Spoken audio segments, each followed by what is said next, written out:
Service আছেন fire service সেটা যাবেন না পুরা গিয়ে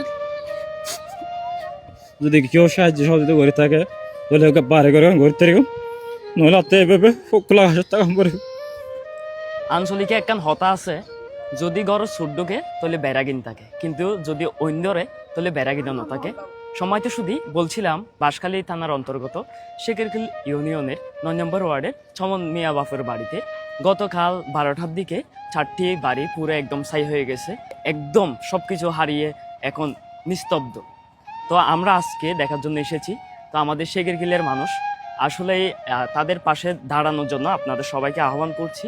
আমরা তাদের কাছ থেকে আপনাদেরকে জানানোর চেষ্টা করব কিভাবে অগ্নিকাণ্ডটা হয়, বর্তমানে কি পরিস্থিতি, তারা খাচ্ছে কোথায়, ঘুমাচ্ছে কোথায়, তাদের এই কষ্ট দেখার মতো কি কেউ আছে কি না তা আমরা আপনাদেরকে তুলে ধরার চেষ্টা করব।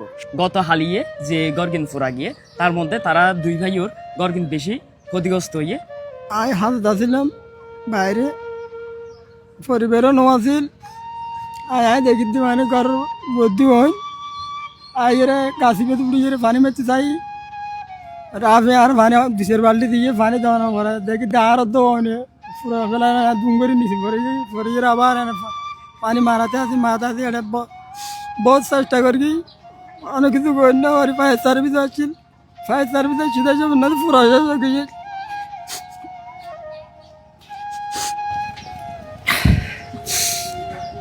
যদি কেউ সাহায্য সহযোগিতা করে থাকে তাহলে ওকে বারে করে ঘুরতে রেখো নহলে আত্মে এভাবে খোলা হাজার টাকা করে আসলেই যারা হারাই ফেলাই এখন হতা আছে যার চলে যায় সে বুঝে হাই হারানোর কি বেদনা। তো ওনারা বুঝতে পারবে যে এটা হারানো তাদের কতটা কষ্টদায়ক। তো আমরা সবাই যদি তাদের পাশে দাঁড়াই তাহলে তাদেরকে একটা নতুন ঘর তৈরি করে দিতে পারবো। তাই আসুন আমরা সবাই মিলে তাদের পাশে দাঁড়াই। আমি আহ্বান করব, বাঁশখালীতে অনেক রাজনৈতিক ব্যক্তিত্ব আছেন, সমাজসেবকরা আছেন, অনেক সংগঠন আছেন। তো সবার প্রতি আমি অনুরোধ করব আপনারা যতটুকু পারেন তাদের পাশে দাঁড়ানোর জন্য। আর অনেক সাংবাদিক ভাইরা রয়েছেন, আপনাদেরকে অনুরোধ করব তাদের এই চিত্রগুলো, তাদের এই কথাগুলো, তাদের এই কষ্টগুলো আপনারা তুলে ধরুন, যাতে এই সুন্দর একটা জীবনকে তারা আরও সুন্দরভাবে করতে পারে। এই কষ্টকে ভুলে তারা সুন্দর জীবন আবারও যেন করতে পারে। আর ঘর দুয়ার একদম পরে ছাই হয়ে গিয়ে থাকার মতো কোনো পরিস্থিতি নাই। সন্ধ্যা সন্ধ্যে কিছু আছিল 4:30 মতো, কিছু না হয় জল ফিরে ছাই গিয়ে গই।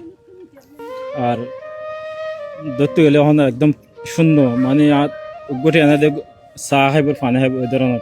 গতকালকে এই ঘটনাটি দুপুর 12টার মধ্যে ঘটেছিল যে অগ্নিকাণ্ডটা। এটা আপনারা দেখতে পাচ্ছেন এখানে বিশেষ করে 4টি বাড়ির 2টি বাড়ি সম্পূর্ণ জলে পুড়ে ছারখার হয়ে গেছে।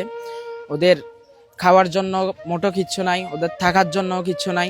আপনারা দেখতে পাচ্ছেন আমাদের বাঁশখালীতে বিশেষ করে যারা রাজনৈতিক নেতারা আছেন এবং প্রবাসী ভাইদেরকে আরও বেশি আমি দৃষ্টি আকর্ষণ করতেছি, আপনারা ওনাদের পাশে সাহায্য সহযোগিতা করবেন, যাতে ওনাদের যে কষ্টগুলা একটু দূর করার চেষ্টা করবেন। আপনারা যে যতটুকু পারেন আপনারা একটু ওনাদেরকে সাহায্য সহযোগিতা করে ওনাদের এই কান্না ভেজা চেহারাটি একটু সুন্দর হাসি উজ্জ্বল চেহারা করার চেষ্টা করবেন। আসসালামু আলাইকুম। আমরা যতটুকু জানি আর বাঁশখালীর মাঝে একখান সমস্যা, রাস্তার সমস্যা।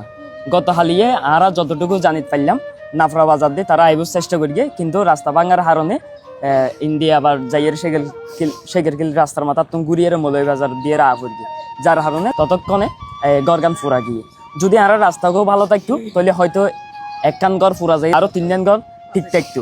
তো আরা এই বাঁশখালীবাসী এগিয়ে তারা হতে আর সংস্কার আল্লাহ বাদে কে না জানে